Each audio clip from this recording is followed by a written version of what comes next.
Should prison officers be given lethal weapons? Currently, guards in adult male prisons only carry a baton and Pava spray, which is a synthetic pepper spray. But Shadow Justice Secretary Robert Jenrick is calling for further protection, such as tasers, stun grenades and baton rounds. He also says secure armouries should be introduced at maximum security jails and used as a last resort. The Tories claim it's a national security emergency and that Islamist gangs and violent prisoners are out of control. Are they, Kevin? Have you seen reports of Islamist gangs? No, I think there are problems in some prisons, but not all prisons. But prison officers need to be better protected, need to be better paid, treated with greater respect at work. The last government made them work longer before they retire, and they should be allowed to strike, actually, which they don't in England and Wales, which means they haven't really got the clout at work to get better conditions.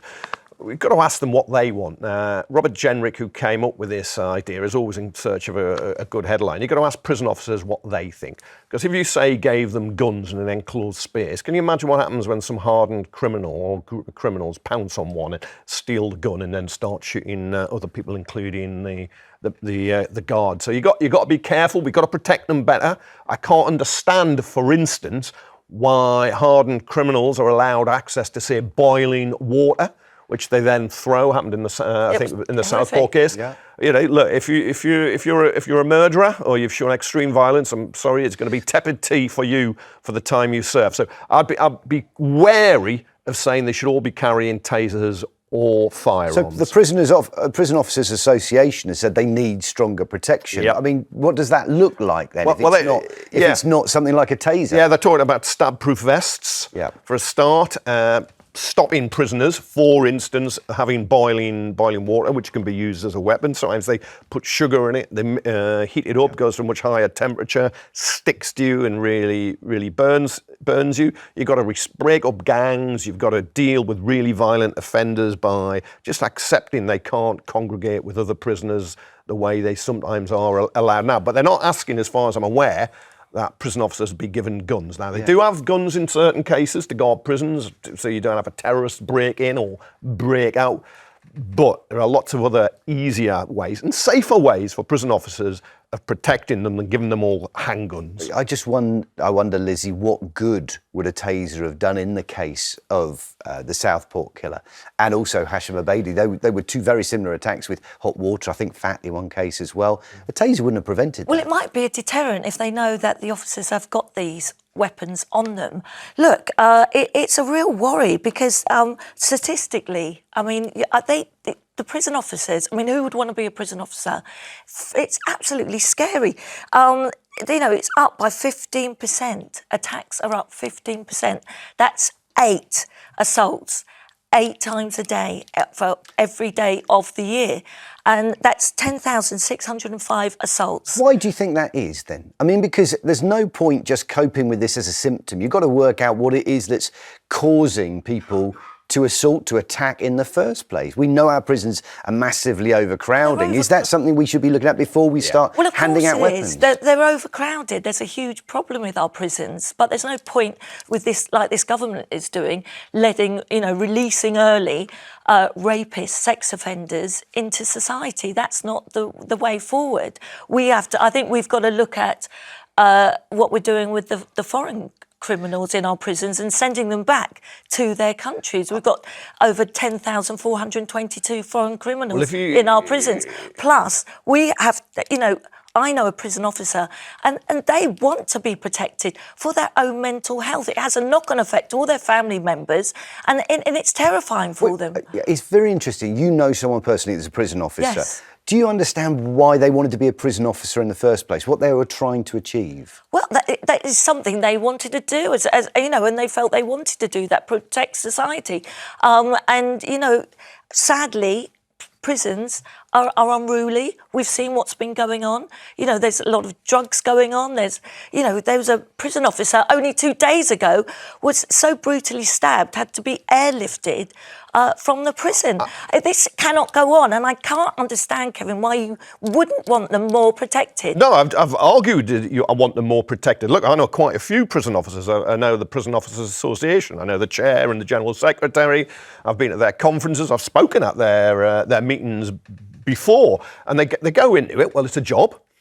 That's number one. And some of them think it's an interesting job, and they like the camaraderie with the other prison officers. No one does it to get rich, do they? So they've got to do it for something more than just paying the mortgage. No, absolutely. And the best of them do think they're performing a key role, and they are performing a key role, and they'll perform at the best they can. But if you get a load of people who don't want to be in prison, that's it. The walls are there to keep them in, not to keep people out. Right? And they're trying to deal with them. And you get people in with violence issues, clearly, mental health issues, alcohol issues, drug issues, mental health conditions all over. That's why they've got to be highly So you have a lot of broken families, you have a lot of people. But if you cram them all in, and there's not enough staff, there's a big recruitment problem because we don't pay prison officers well. Their conditions aren't great. You're going to work every day knowing you're going to be at risk. And that is why they need to be highly protected. They do. Let's take some calls. John's in North Yorkshire. John, tell us, what do you think? Is it time for prison officers to have something a little bit stronger than a baton and some pepper spray? Hello, panel. Hi, John. Well, she's almost convinced me to change my mind. Okay. That it would be a good idea, the last comments that she made. No, I'm against it. We've got to look, do we want prison for incarceration? Or do we really want it as rehabilitation? The vast majority of people do leave prison, and the vast majority end up going back to prison. So if we have firearms, there's even more risks. There's risks that there could be an all-out jailbreak. The prisoners themselves could get hold of the firearms. We'll lose it completely. And studies have been shown in America that it's not a good idea. I don't think there's been enough research into that in this country. But I don't think it's a good idea whatsoever. What is Robert Jenrick trying to achieve, do you think, by suggesting this as a good idea?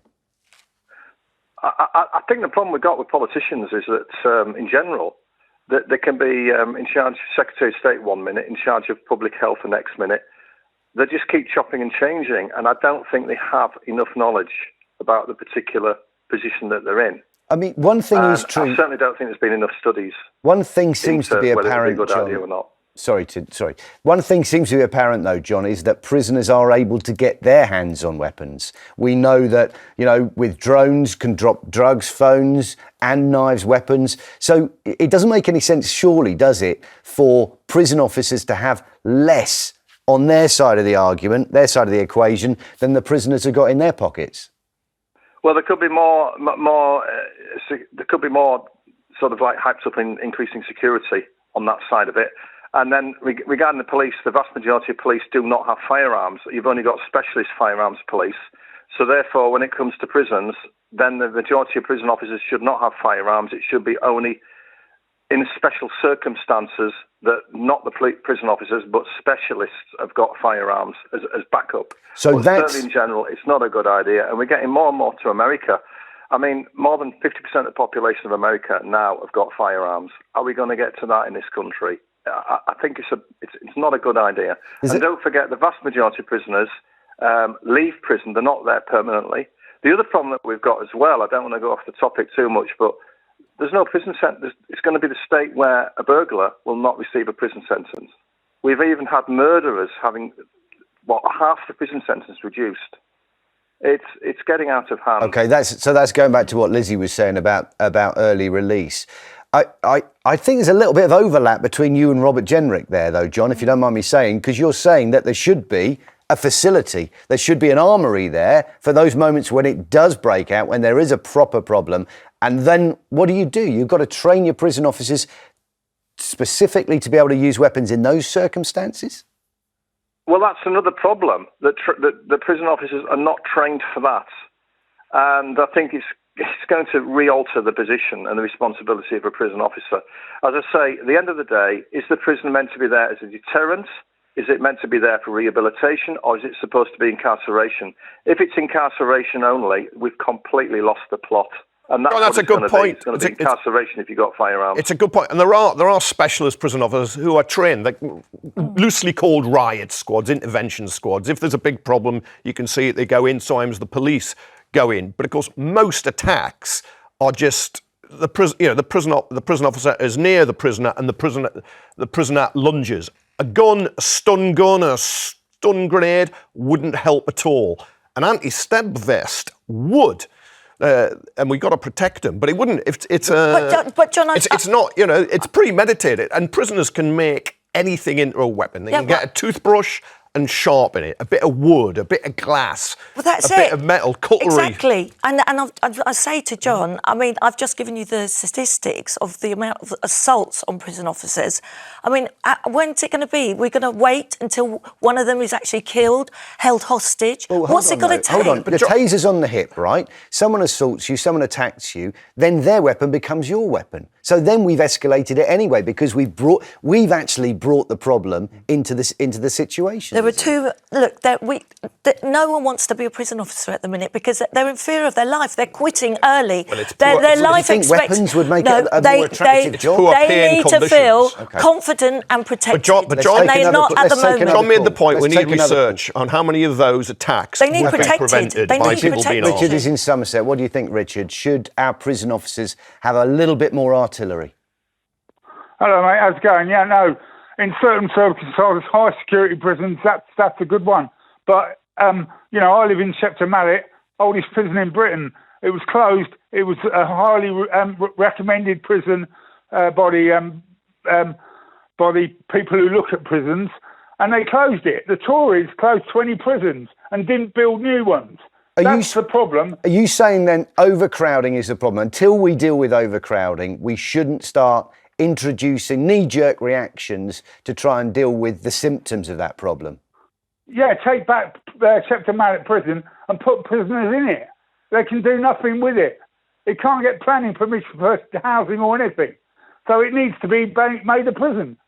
Okay. Was it one of those Victorian prisons that had just outlived its usefulness, where actually on the basis of human rights you couldn't put a human being in there any longer, Richard? I don't know the details of Shepton Mallet.